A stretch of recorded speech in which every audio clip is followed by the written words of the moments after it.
नमस्कार मित्रांनो, कसे आहात? आय होप तुम्ही मजेत असाल. मी राहुल अंजारलेकर तुम्हा सर्वांचं स्वागत करतो आपल्या यूट्यूब चॅनलवरती. तर मी आज चाललोय अंबरनाथवरून ठाण्याला. कशासाठी ते पुढे समजेलच. 1 ते सव्वा तासानंतर मी माझ्या डेस्टिनेशनवर पोहोचलो. पोहोचल्यानंतर थोडा वेळ टाईमपास आणि जेवण करून आम्ही निघालो ठाण्यामध्ये असलेल्या इस्कॉन मंदिरात. हे मंदिर नुकतंच बांधलेलं आहे. मंदिर छोटं आहे पण खूप सुंदर आहे. दर्शन घेतल्यानंतर आम्हाला जायचं होतं उपवन लेकला.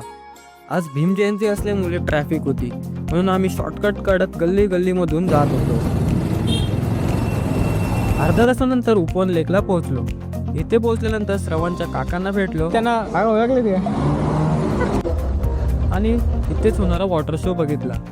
त्यानंतर रूमवर येऊन आमच्या मास्टर शेफने पावभाजी बनवली होती. ती आता आम्ही एन्जॉय करतो. भेटूया अशाच एका नवीन ब्लॉगमध्ये. तोपर्यंत गुड बाय, टेक केअर.